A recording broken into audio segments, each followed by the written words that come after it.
bebre adwene say common sense family ye say nyankopon ni ho na me gina platform ya pese me kire mu say me gidi say there is a creator and okra it is believed because ye wade mienu ye wo knowing and believing means I'm not sure believing means I'm not sure, knowing means you have proof and evidence. We don't believe Nanado is the president of Ghana. We know he's the president, but I believe there is a creator because I cannot prove the creator. Of friend say availing faith. Availing faith. Aye jidia etume debe abwa. Jidia ejina prior understanding eso. Jidia ejina prior knowledge eso. Ya semini ye. Jidia a Kristo for kan ho asema no. Aye jidia ejina nimdi eso.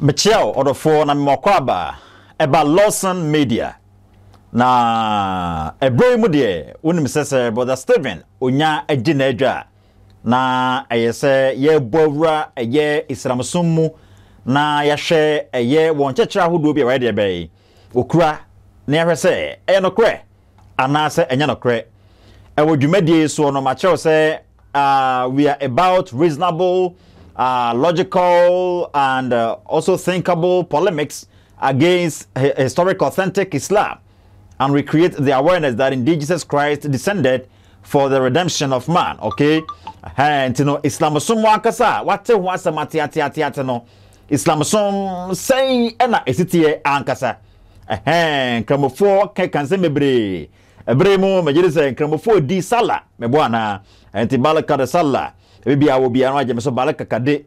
Okay, na yehwe openini a oda screen uhunu we eye openini asamwaya oka wona woye skeptics anase skeptics ewo ye memu ha say no eho bi openi akika nsem bebre titiri woni otwinoko atahia waka nsem bebre e de akere se yegitum se nyankopon bi ho a asa yenyansa no yenimdie no na ye de be na ewofom ha openina samwaya ona other screen ohwe no ebio abrantie we say so aye Abraham ben Moshe na Abraham ben Moshe so akekeka ensem bi e de akere se ye kasa gidie a Kristofo gidie no a ya na oka ho asem no gidie a ejina anifraye so chese onim enti na wogidie na se wonim biribidi a wontumi enkasa wogidi na wo hwe video ya bakwa kohwe emu no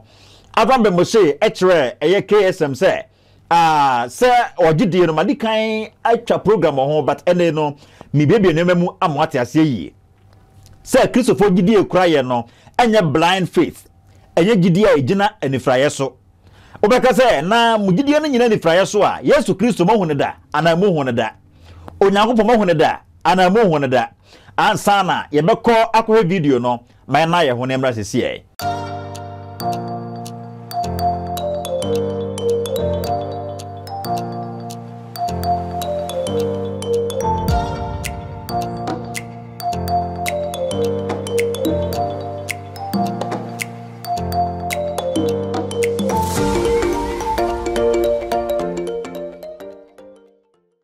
why they say utumi twen ye ma medana me ho ba ye one semona wo bisa no why they say wo bisa that nice questions no ba ma make asam nchiro say Yesu Kristo ye huneda yes Yesu Kristo nipa e huneda what I say pa and say abakosam ekere authentic history genuine history accurate history ekere say indeed Yesu bi eba asase so obenante asase anwemu on say medical amount dating system maka ho asem kakra de be e de akere eno nko akeka no should tell you say indeed if there had not been some great event a shaky society sir enka dating system enka ancestor from BC to AD there some ni pa BC to AD enka we enka nsi.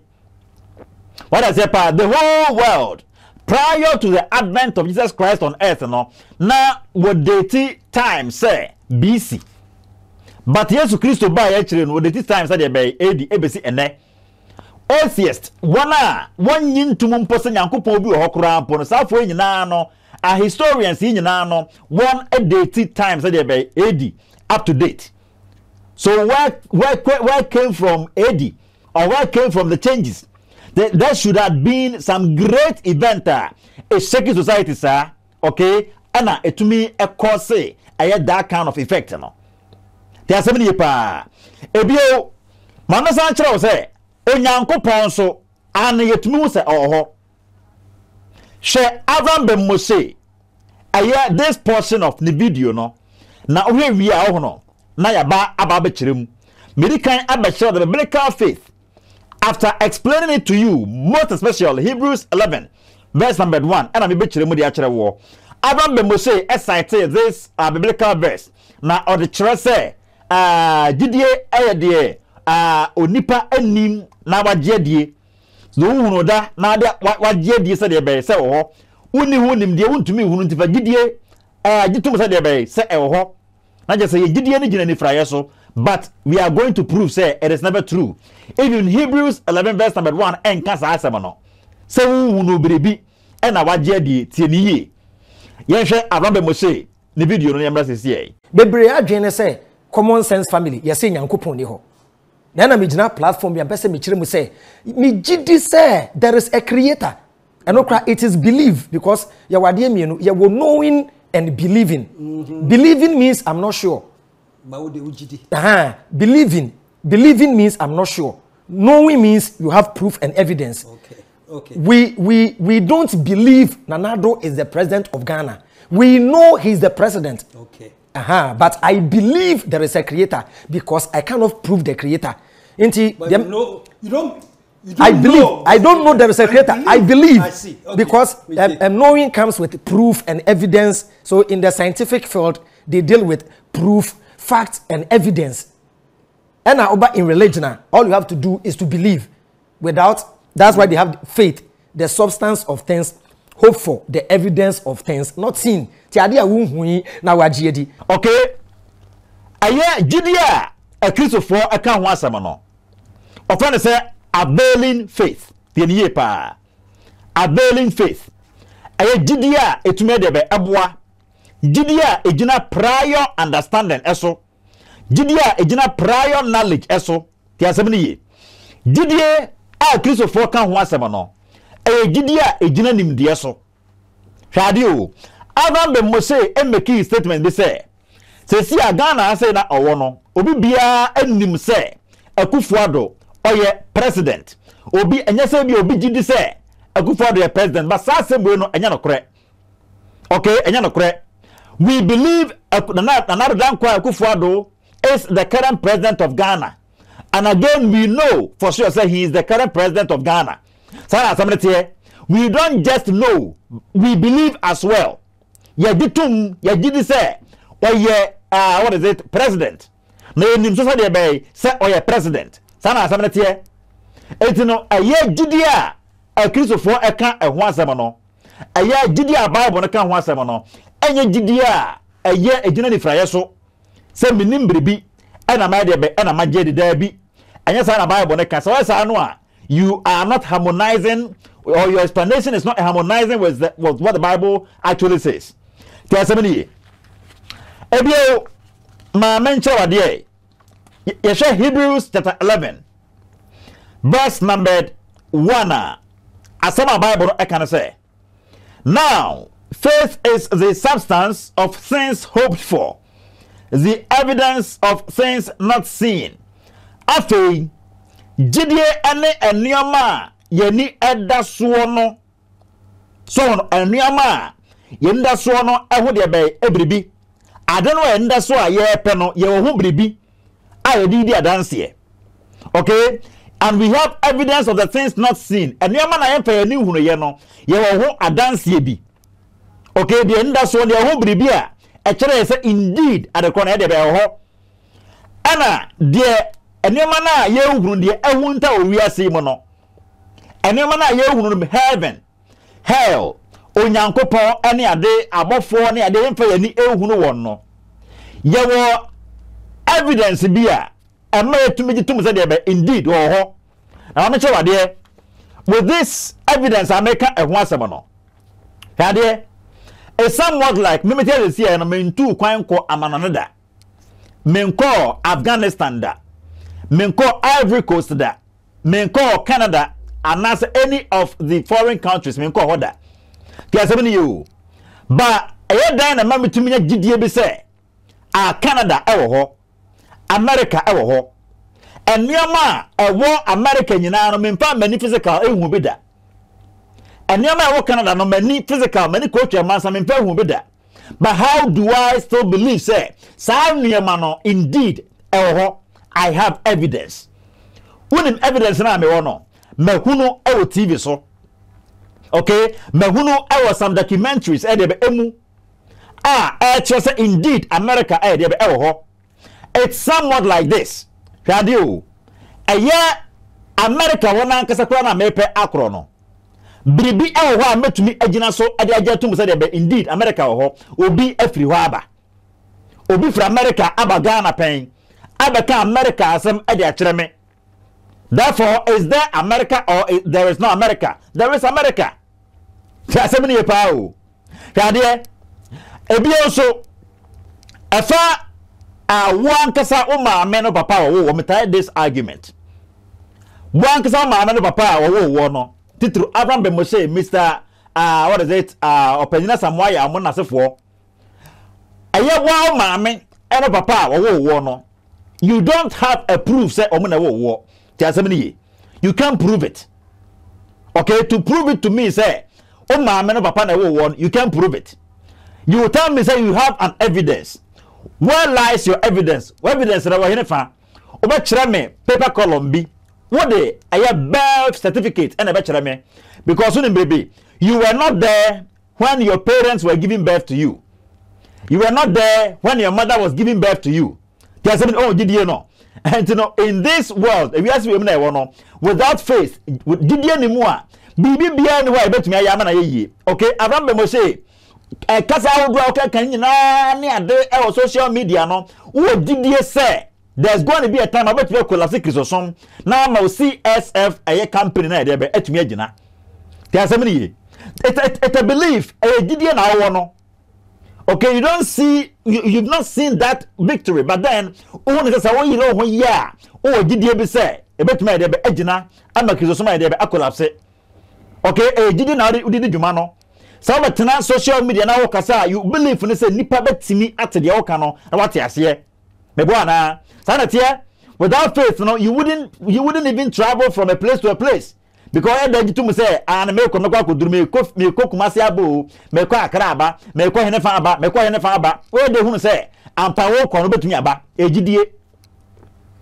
What is it, pa? GDA. So, empty, yeah, some make catch us prove to me, say, this is your mother or this is your father, and you can't prove it. What mean prove it, answer me. But then, over to me, actually say, this is a birth certificate.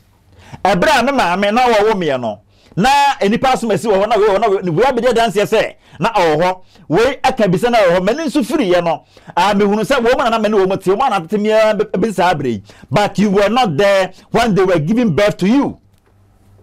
If I told you, I say, okay, 80 Hebrews chapter 11, verse number 1 and 7 all canon. And I meet you say, your evidence. And you man, you have me now, your evidence that they indeed heaven or ho. Jesus Christ came from heaven. Jesus Christ came from heaven. Yes, Christ from heaven by your evidence. Say yes, Christ and pass over as I say so. Okay, John chapter 6, actually, even Jesus Christ, and even John 17, when Jesus Christ was on earth, he spoke with the Father. Even John chapter 6. What does it say? Jesus Christ in Acts chapter 1, verse number 9, they will say, after say, oh, we do my dear, no, so as call back to heaven. Or call back to heaven. So we have an evidence indeed. Jesus Christ, every heaven and a buyer, or if heaven about as therefore there is heaven. Everything the Bible actually say. Faith is the substance of things not seen and the evidence of things hoped for. So we have an evidence The Bible serves as a greater evidence. Within the Bible, we have overwhelming evidence about heaven or the things that are not seen, about God. Indeed, the Bible shows us for sure, say, Onyankopon a obo so ni asase no, indeed, oni nipa bi say na nante ye, na say we na require every other sanyina de be eho. What does it pa? We na require every other sanyina ho. Na ya na Avram be Mose na se for ta ye argument bi. Say Yesu Kristo empempi no okasa Bible no mo e kire say oba Israel enyankuo ni nti. Na wa ma ewiase nyina, but this argument is false. This argument we are false. I'm tell you what, you will ask say amana man nyina dey Yakobon choose only Israelites. For the first place, in a normal way of living, you tell you see this kind of logic. Okay, a normal thing obi bia no a oye badin bia no o use bie. But when it comes to the Bible, na these Gnostics no, any agnostics no, skeptics no try say obetumi a downplay Bible information right there, but they my no. I'm tell you what, one test I say me person was say 1,000 steps begins from a step. What be that? 1,000 steps begins from a step. What say free back on asa na komi no meboa. Sana tie free back on asa na komi no. What fruit dia o say free form asa na kopim ni nko mu ho meboa. Sana asem tie. So God had to begin with somebody. God had to begin with some people. Wanyano outright or say free Israel for so, and through them he made himself known to the other people, the surrounding countries. Sana here. Matthew chapter 28 verse number 18 through 29. Yesu Christo had disproved this ideology, this logical. Avram be Mose na sefo wara tide be eputu forth no. Yesu Christo as Bible say na Yesu ba be ka kire won say wo de osoro ane asase to me nyina amame. Enti monkonko ya mana man nyina tiasene yo. Monkonko ya mana man nyina masuafo. Na mon kire won that is amana man nyina se woni de me Yesu masem nyina so. It was affair de Yesu Christo afei obroden no. Odi djuma bia na kese odi bia ewien apen wo kire se obama ewiase nyina obama Ghana obama Togo obama Africa fo nyina obama aye westerners fo nyina obama obi bia. Okay, Yesu Kristo asa se free baby ana de ko wie baby sana asamlete was a free baby no de ko wie baby say the Acts chapter 1 verse number 8 no say de be eka ere kire ye no sana asamlete enu say usua Bible no a na osua ne ye. So no, those things are yen fa ani hunu ye no ye bo evidence indeed they are. Now bio ma me san kire wade e nobody cares sua de me no sua de e wo Lawson TV na me kire legitimate means by which we can arrive at knowledge. So okay yeah, legitimate means by which we can arrive at knowledge. Akwan ahodo akese a ye betumi afaso na yetumi ababe hunu biribi anase benya biribi hunim de. Okay, so maka kire na medika na me kire say ye can say knowing isn't only based on what I can see, what I can feel, what I can taste, what I hear, and blah blah blah blah. There be we want to say empirical evidences. Okay, often say empirical evidences. They are observational and experimentational evidences. What does it pa? Say usua de here. So obowura abodie munyansapefo wana so ya. One will be often say historical science or two types of sciences. Historical science and our observational science. What does it as per year? Or historical science and our observational science. Here aya meka observational science no ho asem wa ho no. Aya nimdia de manitua ankasa ho asem na America. Okay, observational science no and say what aya coronavirus e ba ye ho no. Coronavirus e ba ye no. Aya professors and in the four scholars near there na or research or researchers near there said the better to me anya cure and the ama COVID-19 no. Uni no ye.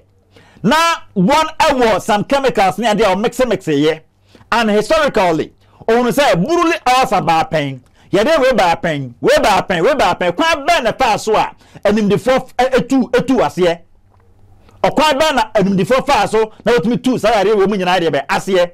Okay, so they consulted history.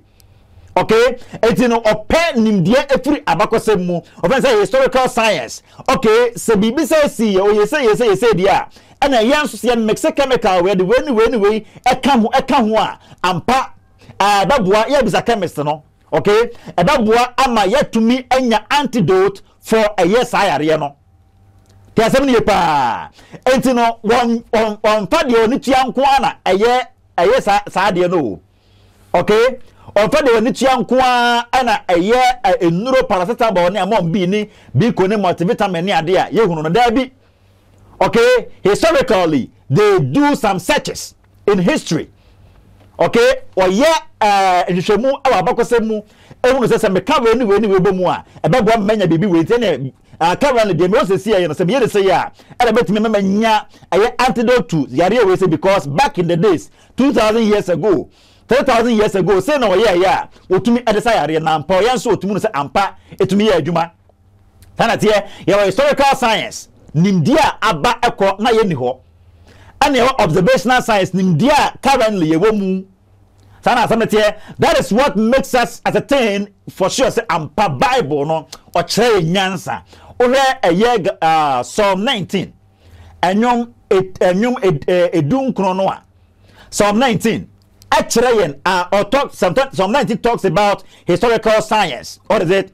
Observational science. Okay, Psalm 19 empirical evidence that say indeed onyankopon wo ho was a wiem nsoro ma ne ewiem eka se wiem a wohuni ene nioma no ma ne ade we mu nyina no e kire ye poda ho ni ade we mu nyina kire indeed obi awo ho.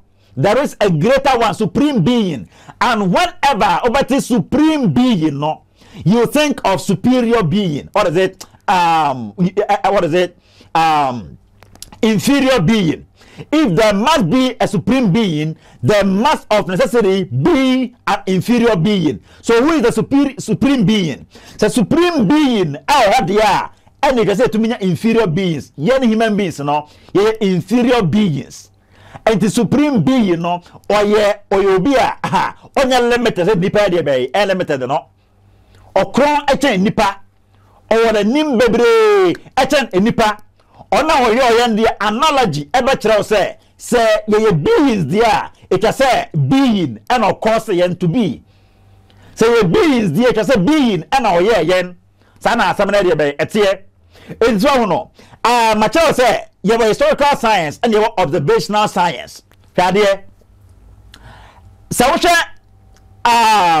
logicians e kire say apart from that empirical evidence no. Say what I'm observing and what I'm experimenting. Me share car no. Say the time no. Every channel no. Be jine ho amantiase. It's a puzzling observation. Okay. It's what do I have to do? I have to approach it. Say me approach no. Na my say me experiment ni ade. It's after the experimentation I discover say indeed there is something within that car. Our friend say engine. Bibi o mo friend say accelerator. Accelerator no mom na maka na timi movie ekonanim. So no bibi say e wo na man say oh okay and happy no I can draw the conclusion say indeed bibi we say no kore anasanya no kore. Okay? Sana what why there be why that is an empirical evidence. Okay? Way observational science, experimentational science.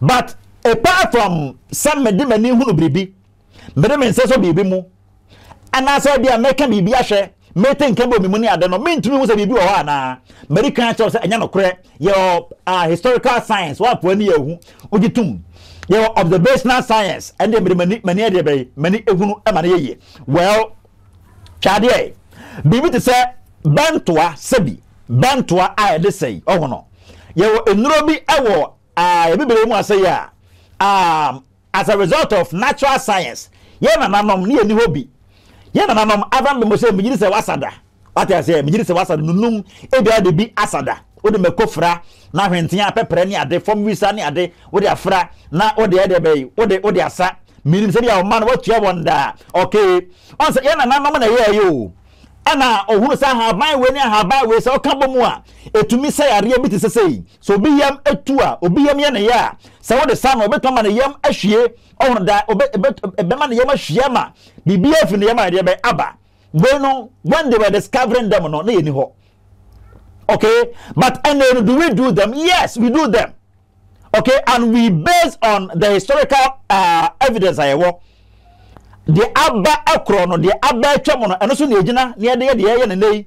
Into concraseni ade nuro ni ade nunum pepre ni na se fo ni ade we mu nyina no meko then ye hunu se meko on the twi the yabomu na wo de ntosa ka ho na ebia wo de jende na de ka ho amane sham momone when the discoverers are there no we were not there but and the avian near di mebwa then when the discoverers say abekatikonto oh no abe yetime de yankwan ma ye when we were not there.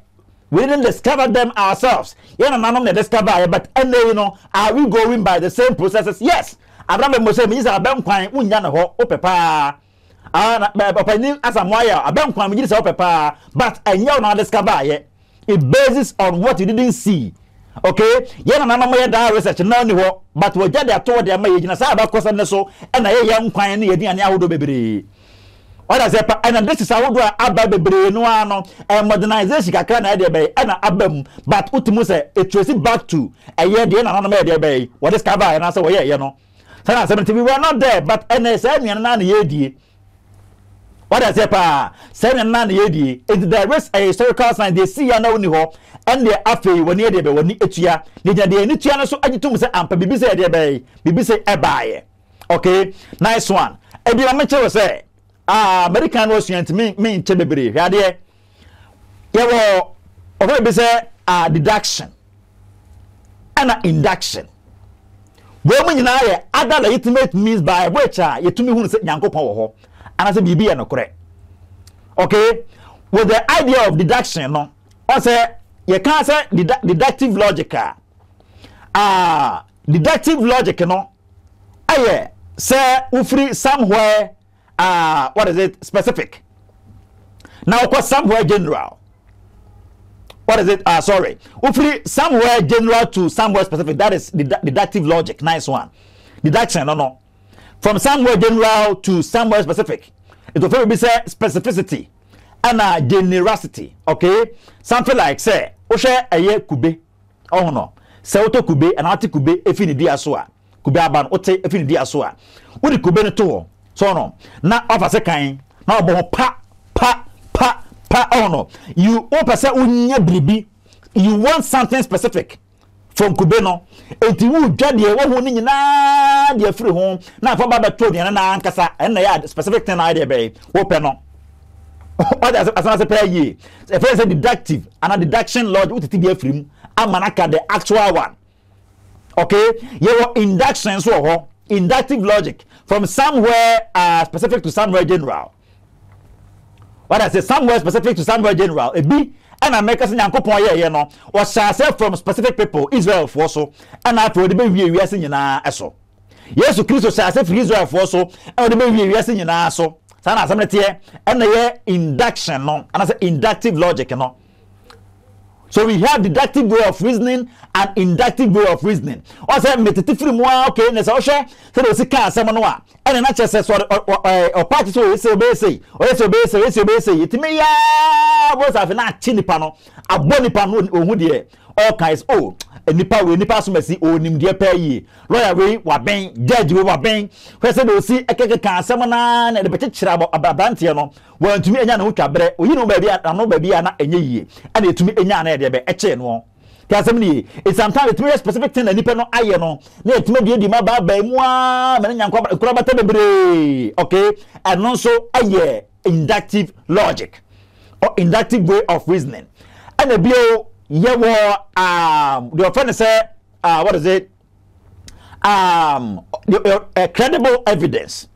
Okay, credible evidence most especially so John chapter 20 also Abra Thomas na wonya hunu say Yesu Kristo wa sorry ampa no Thomas eka say agese wo hunu Yesu Kristo na odene sa so no hwe ba ni kuro no ewo no wode na do ne ball no na nsan no jetum say de be indeed Yesu Kristo wa san so sorry ampa There's many when a friend is a credible evidence. Okay, where so another legitimate mean by which you to me the bay enya ehunu se bibi eho. Yes, also the sense of intuition. Okay, your intuition. Intuition, you know, for now. One of the sign and paper attackers when Jimmy said, "Wonim nyansa." Said in Prebiasa. Penny for money more. Obia or tires and attackers and nyansa or form and a nim the air form. Obia jumping into conclusion. Okay, what tears them know we in the car? What tears them know we in the car? So no, sad for no, and Pempi, no, what is it? They speak intuitively. Wanyane answer na wakasa. Obi na no waka achire na wo hunu so aye mistake na wo pachew. Wanyane answer na onyansa no e wo fom. Ti asem ni pa. It was a evidence at once. Okay, wana wakasa intuitively no. Okay na me hunu say na wo pachire enso obewi na ni magu ase oboa. Okay me hu de oka akosi twa so obeka achechire mawie no ano yese o da bi nyesa na meka akosi ya mo so ni ewu. What I say, those people speaks intuitively. Evidence at once. Okay, I have sa for no when him tegu ase. Obi asamane kan o te ya no wie ne kan enye nyansa. Okay, for evidence at once. And also ye kwana ye fa so etuma de be ehunu se bibia no kore. Anasa nya no kore. Okay, we no so it doesn't need sabia of the medemani hunu ye meten kan me yes na sa ne man there be we must other legitimate means by which I etuma hunu se bibia de be e wo ho. What about contemplation? Contemplation, another reflection, make one seven. Something like logic. Medical actually say logic is like mathematics. So no, logic is somewhat like mathematics. Also, mathematics say obi bejina wanim say obey mental the offense anwa and my there be trima medetiano. So no,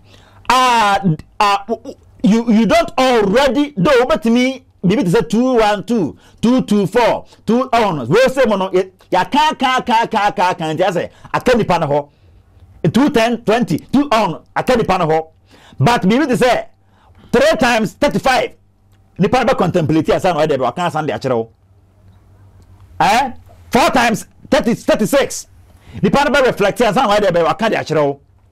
What I say pa that is logic for you. We call it contemplation. So onipa to me etenase I contemplate. Otumi sha ase I reflect. Otumi sha ase dwene. Somewhat like Sir Isaac Newton in the 17th century AD. Sir Isaac Newton, okay? So be a physics student now. They will tell you say, "Na hwa ba kwase be kan say, na wote afuom. Anka di ase na na wote e. Ana wote wa na hu say anka no ate. Aba beto form." So he began contemplating. He began reflecting. Say, what they are the crying about your man kayate. But from our baby Bianca, no.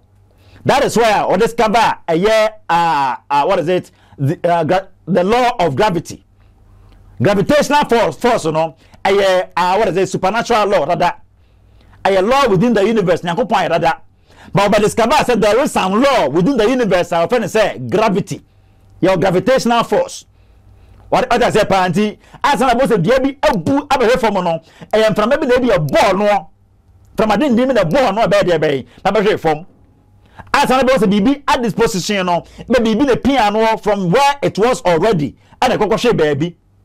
Okay, also somewhat like Ebi and Mikura, Ebi a ball, no cramiano, number rolling ball no, after ABF after road ramp so. Now I was show mu, once are done from a certain energy to another energy, from kinetic energy to potential energy. What I say, pa, sana seventy, it be been a can or said they can't be a papa, and yet no, sana 70. So on, so by contemplation, Sir Isaac Newton had discovered said there is a law within the universe called gravitation. What I say, pa, that's a gravitational force. Sana 70, Shadio, Ebio. The America ho na me de wasie no make kind of basic contemplation as contemplating aspect yi eso no and of be say metaphysical deduction. Okay, logicians be of say metaphysical deduction. Now upon this metaphysical deduction no we can ascertain for sure say indeed there is God. Here Avram the Moshe akasa say Moshe depend OKSM show so o tell say ane say ya ba no ufiri na ba ye okoye na bibi say wo ho utimeka say nkwa na wa bra okoye na bibi de wo ho okay ebia me na mesra so anase me na mpo ano me je say me nkwa na wo ho na mkoto say ena bobobo anwene mu na de aka say me nkwa na me wo ho obi aba ho anase obi atana ho pen me kwa ni aba apata obi ani ho etwa say me hunu so de be obi atana ho pen ti aba mo she na ma se sie enti dear me gidi say or bo ade bi wo ho and say once there is a creation there must be a creator.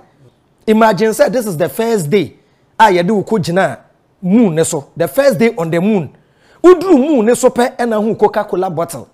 Logic and common sense should tell you somebody has been here before you. Into uba na beka say me na me di kan call moon ne so na me ko tu Coke bottle wo ho a okay say my brother you went there and I hu Coke bottle into Coke bottle one dey to ho. Once there is a creation, there must be a creator. Well, that is metaphysical deduction for you.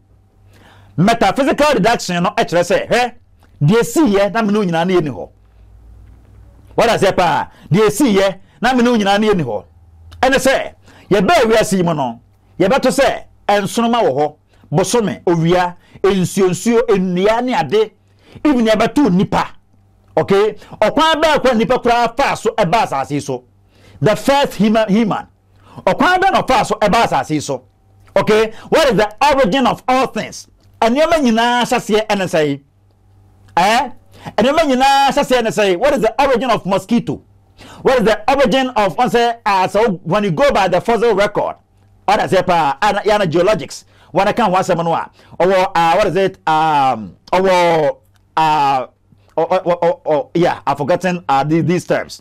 Okay, where further records no emua the Mesozoic era, Paleozoic era, and also I've forgotten the other one.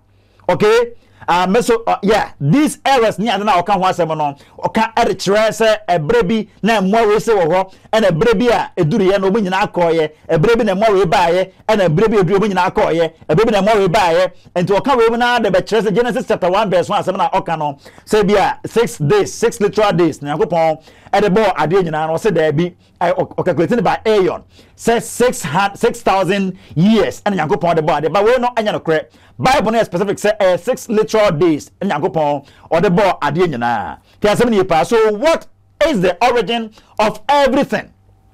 Somewhere geologics aka on asem nyina no what is their origin? And tonton aye bacteria ni ade what is their origin? Onipa what is your origin? Enyan and nantwie what are their origins? Okay, what was the first animal? Who was the first human being? And who caused them to be? I'll be getting with me. Sana here. It's woman in a batoye, ever says so, a nipper, Obasa, but two nipper was as so, but more as I say, if you be abatoye, ever says so. So you ask yourself, say, where came from all these ones? I never found a way in our day, with free abaye. Sana here. So by reflection, by contemplation, you get to know, say, indeed. Said ye, Mrs. No. Me a greater testimony. Say indeed there is a greater being. There is a supreme deity. And I'll never accept the idea of spontaneous creation. Say the world, the universe just jumped into existence. It is never true. Okay? The first law of thermodynamics, second law of thermodynamics, the law of the science of radioactivity and all that. Try and say the universe will say in a effect it is going to enter into chaos someday. Curiosity awaits our universe. So, by contemplation, we ascertain there is God. By contemplation, we get to know there is heaven. By contemplation, we get to know indeed Jesus Christ came to this very planet. By contemplation, we get to know that indeed heaven is real. We were created by somebody. We were made by somebody. I won't be another. They may DJ any. Chiraboso make can sembebre. But empeni pekasa. Ya now tell you say there be onim the oka. There so be no be agents wakasa. Ya no be try to lay down the premises. What I say, pa, you try to lay down your propositions and all that. Okay? Now, say what say be about hypothesis near there. Also, with a year, this kind of a year arguments, you need to get two premises, no one conclusion. Okay, now we have premises are me belay down, you know. Friday, and I say, a year obi obeka kire say, a Onyankopon bi ani ho. Okay, Yesu Kristo bi a masa say so, anantitru, ha bi ani baby, abosam je bi ani baby a. But say ni pay a make na wan say me no, onye omnipresent. Onye omnipotent. Okay? Onye all knowing, onye omniscient. Therefore, my conclusion is say, Obia or Tessa so not I limited to the vicinity. Sa Avram be Moshe, Chirabosom, and opinions of Maya Mono. Okay, these people no. Say or can say Obi ni baby, we are searching baby, have be no Mozambian be no bra. One casano, what can say they haven't been outside this universe before. My conclusion is say, I trust them and a woody with him the walker. Can you? I trust them me premises and say. Or say, having be anyhow, Nagupon be anyhow. My second premise and say, and so some call for we say no. One aye limited beings. We ni part same no me no. One enko we see echida. When you omnipresent, and you say you have no baby. When you omni lower. Therefore, my conclusion and say, and ye I trust them and a word you in the walker. But no, me premise no, me argument no. Ebio. Tie menso me argument me make na me dey say indeed there must be heaven. Okay, there must be somewhere greater than this place. There are 7 years and I say Yesu Kristo I can ho asem no abakosam a kire yen say indeed obasase so ana de ma me gitum mpo say Yesu Kristo obasase so and say akane no na odeti time say BC. Say if you say Yesu Kristo by the promise abre no over 2000 years ago no what say the time say dey AD. Enti me conclusion and say Yesu Kristo Bible no kire say indeed of heaven and buy. Enti we have nyina ebesi ene historians nyina ebesi ene ogitum say ene the time say AD dia and na indeed Yesu ampa of heaven and buy. Yesu bi ebasa so therefore there is heaven and there must be heaven. Okay, compare these two premises, these two arguments. Now I said they ain't tangible. We've never ever seen things just jumping into existence in our universe. You won't be beside that. The spontaneous creation, evolutionary theory, and that Big Bang theory. A theory is created just to explain the origin of the universe. But you get to know, say. The Bible tells us for sure, say, Onyankopon, he called everything into existence. So these things are never eternal. God called everything to be. Onyankopon shirao. Ya now the target Avram be Moshe. Opanyina Samoa. Ene obibiara wonim no. Aye kirabo so munyina. My son so enshare you next time. Me share obibia. Bye bye.